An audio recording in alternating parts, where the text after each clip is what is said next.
So, howdy, howdy, y'all. It is another Maharaj episode. It is chapter 47. Watch your mind. So this chapter just um I like it. So I think that he kind of sometimes he'll do this thing where he just outright it sounds like he's insulting someone, but I don't take it as him necessarily insulting someone. He's just kind of calling out something as it is. In this situation, this is a situation where this happens.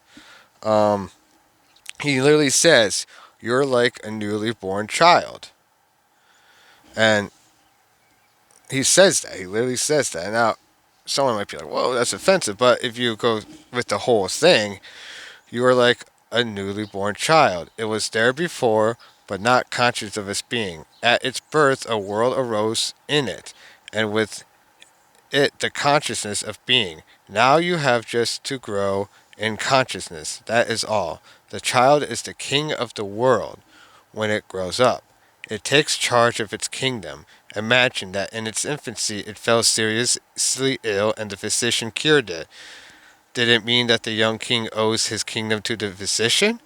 Only perhaps as one of the contributing factors. There were so many others, all contributed, but the main factor, the most crucial, was the fact of being born the son of a king. Similarly, the guru may help, but the main thing that helps is having to have reality within. It will assert itself. Your coming here definitely helped you. It's not the only thing that is going to help you. The main thing is your own being. Your very earnestness testifies to it. So I think obviously once you take it like within that full context, it's not just I think him just being like, "Oh, you're a baby, you're nothing," just like being like trying to be like rude. But I can see how like maybe it's outside of that context or just if you're I don't know. I can see people if you're I don't know. I can see how people could take it a certain way, but I definitely wouldn't. Um, What's interesting too is because right before that, actually, that was actually a response to the questioner saying, "My very coming here has proved it. Is this speeding up due to holy company? When I left last time, I hoped to come back, and I did. Now I am desperate that soon I have to leave to England." And so I find that interesting. So I'm trying to remember if we have read like that conversation before. I think we might have, but I don't remember for sure. I mean, it's been. I mean, you have to remember it's at this point. As of recording of this video, and whatnot, it's been like 7 months since like I started this whole thing. So who knows? Like a lot of these chapters, it's yeah. I'm definitely going to reread it all again, especially and do like one big sort of like video, just like one big one on the whole thing as well. So, but I'll get to back to you all about when that happens. First, let's actually get through the book, right? Anyways, um, and before this too, Maharaj has this part. He talks about a most worthy way of being selfish, because he's talking about getting over the body based distinction. Because even though because he even references the infant before calling him an infant, because he says an infant knows its body, but not the body based distinctions. It is just consciousness and just conscious and happy. After all, that was the purpose for which it was born. To the pleasure to be is the simplest form of self love, which later grows into love of the self. Be like an infant with nothing standing between the body and the self. Yeah, and it goes on and on. And there's just a lot of really good.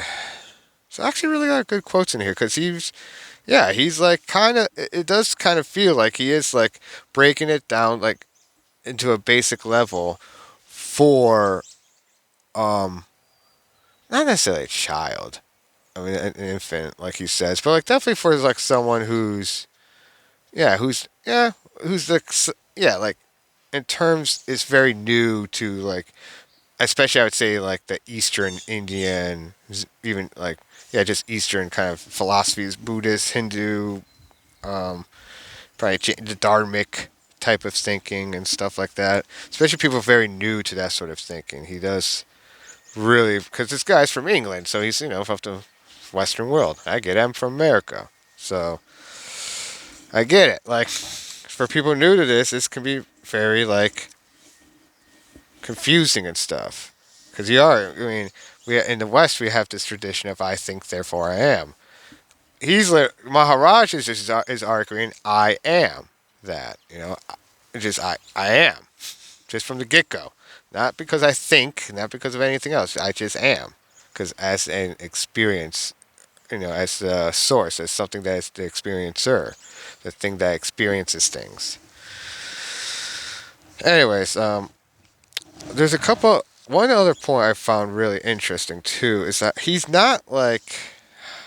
definitely not like necessarily abandoned society. I mean, I don't think he necessarily would stop someone from doing that if that's like the direction they wanted to personally go. I don't think he'd be like, no, dude, you gotta like stay in society and blah blah blah. I think if he saw that that's like was the kind of was your path, that was like kind of what you were meant to go down. Because some people are just meant to go down those sort of paths. I mean, that's the universe does that. Um, but what I found interesting is that he talks about like, literally, he talks about um, yes, like actually, this is towards like the beginning of the conversation. I'm kind of going backwards. Normally, I kind of start from like the more the beginning of the conversation and move forward. But for this one, it seems I don't know. It seems kind of naturally just be working backwards from it. But anyways, um, in this one, the questioner, yeah, it says, in order to find reality, one should discard all that stands in the way. On the other hand, the need to survive within a given society compels one to do and endure many things. Does one need to abandon one's profession and one's societal standing in order to find reality? Maharaj, do your work. When you have a moment free, look within. What is important is not to miss the opportunity when it presents itself. If you are earnest, you will use your leisure fully. That is enough. Questioner, in my search for essential and discarding the unessential, is there any scope for creative living? For instance, I love painting. Will it help me if I give my leisure hours to painting? Maharaj, whatever you may have to do, watch your mind. Also, you must have moments of complete inner peace and quiet.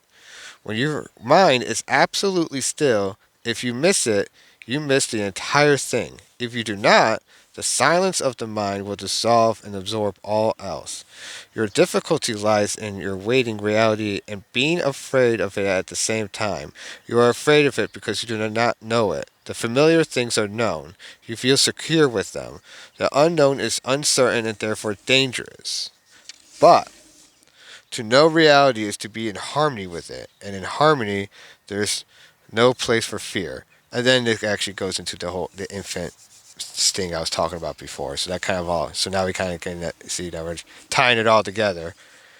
Um, so yeah, like it's what I find interesting about that part, especially is like to do your work, be a part of society. Because even Krishna, for example, he talks about yet one must fulfill their obligations and their duties. Um, So that's definitely the thing. Like a lot of people, I think of they think of when they think of these dharmic things, and they might think of Buddha's of distinct direction when he like just abandons. Sometimes you gotta do what you gotta do. Sometimes you have to abandon family and society and all that. Sometimes that is your path, but I don't think so. I mean, not all the time. For a lot of people, most of the time, it does seems like that isn't the case. Sorry, I got my ash or my incense I was burning during all this. Um, but yeah, as I was saying, it doesn't have to be though. You definitely can do your work to fulfill, especially if you have a family already and all that. You don't have to do all that. You don't, especially yeah. I mean, it's all about finding those moments, and that's why, for example, now I have a job, I work, I live in society, but excuse me, but I have to do these moments of doing like videos like this. So I hope, yeah, I just hope you all have a good day, and I think I'm going to leave it at that. I'll leave it at the 10 minute. Peace.